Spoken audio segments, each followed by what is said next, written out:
You have people talking about gun control and saying this is a problem.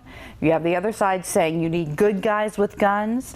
But Dr. John Huber is here to talk about perhaps this is a mental health crisis because it's not always just about guns. Dr. Huber, hate to have topics like this, but always glad to have you back. What do you want to speak about regarding this particular incident? Well, absolutely. You know, it's real easy. Let's just point it at guns. Well, the problem is we have over 300, what do they say, almost 600 million guns in this country. So making them illegal, only criminals then would have them. Mm-hmm. So that's kind of, that gate has closed. I don't think we can put the toothpaste back in the tube. But the one thing that we're not doing is we're not addressing the mental health crisis in this country. And, you know, you talk about the addicted to rage also. Well, what happens is the only emotion that men in our country seem to be legitimately allowed to express without some criticism is anger. And what's amazing is so many men are running around that they're totally depressed and they're hating life, and it comes out as anger in everything they do. And people just talk about, oh, he has an anger issue, he has this kind of problem, and he's easily frustrated, and but nobody goes, man, this guy's probably depressed, and that's really what's going on.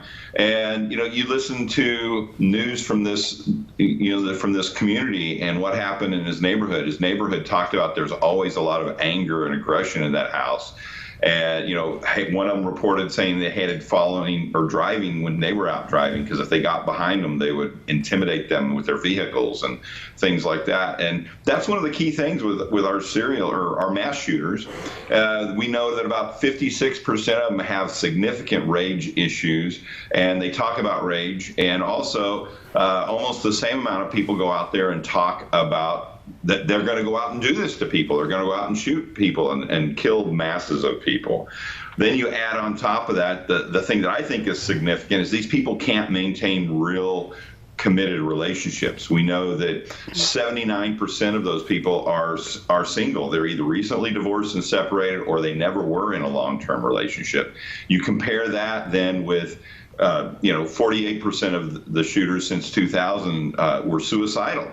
So I think we got a huge depression issue in this country, and we're just denying it because it's easier to let's just tax guns. Let's make it harder for people to legally get guns. And it's taking the attention away from what's really going on in this country.